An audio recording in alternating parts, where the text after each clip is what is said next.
नमोवः। सप्तपुरियों में से एक अयोध्यापुरी में निर्माणाधीन राम मंदिर को लेकर सर्वत्र हर्ष की बयार बह रही है। इसी हर्ष के सागर की गहराइयों में डूबकर हम जानते हैं श्री राम जन्मभूमि आंदोलन के उन धर्म प्रेमी पुरोधाओं को जिन्हें हिंदू समाज ने कहीं भुला सा दिया है। इतिहास के अंधेर गलियों में 22 दिसंबर 1949 को एक शौर्य और भक्त की कहानी लिखी गई।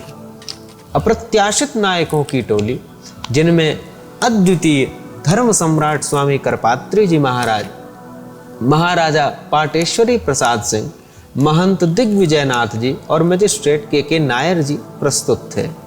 राम जन्मभूमि को पुनः प्राप्त करने की यह सुनहरी कहानी उसी अंधेरी रात को लिखी जाती है। भगवान श्री राम के प्रति प्रेम और श्री राम जन्मभूमि को पुनः प्राप्त करने की तीव्र इच्छा से बंधे इन दूरदर्शी लोगों ने बलरामपुर के महल की दीवारों के भीतर एक योजना बनाई। धर्मनिष्ठ राजा पाटेश्वरी प्रसाद सिंह, आध्यात्मिक नेता दिग्विजयनाथ और मजिस्ट्रेट के जैसे लोगों का मार्गदर्शन करते हुए प्रकाश स्तंभ के रूप में गहन ज्ञान और अटल विश्वास के प्रकाश पुंज स्वामी करपात्री जी स्वयं खड़े रहे। इनकी इस यात्रा का प्रारंभ तब हुआ जब महाराजा श्री, जो स्वयं अनेक धार्मिक अनुष्ठानों में संलग्न रहते थे, धर्म सम्राट स्वामी श्री करपात्री जी से विशाल यज्ञ के संपर्क में आते हैं। ऐसे ही किसी भेंट में श्री राम लला की जन्मभूमि को मुक्त कराने की भावना भी जन्म लेती है इतिहास के काल चक्र को बदलने के हेतु से।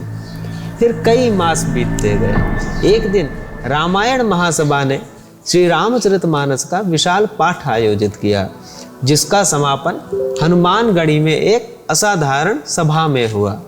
स्वामी करपात्री जी, महंत दिग्विजयनाथ और बाबा राघव दास जी ने सभा को संबोधित किया, जिससे श्री राम लला को बाबरी मस्जिद के अंदर उसके मूल जन्म स्थान पर वापस लौटने के लिए योजना को संपन्न करने में सफलता मिली। एक साहसिक कदम के रूप में दिसंबर 1949 के मध्य में बाबरी मस्जिद के पास स्थित एक छोटी गुंबद को तोड़ा गया, रामचरितमानस के अविरल पाठ के साथ साथ। 22-23 दिसंबर 1949 की रात के लिए मंच तैयार था, जब भगवान राम की प्रतिमाएं बाबरी मस्जिद के विवादास्पद परिसर में रहस्यमयी रूप से प्रकट हुई।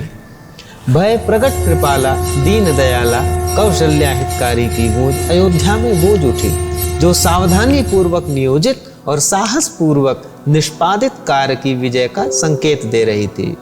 मूर्ति हटाने के सरकारी निर्देशों के बावजूद जिला मजिस्ट्रेट के नायर सांप्रदायिक तनाव के डर के बाद भी निडरता पूर्वक डटे रहे।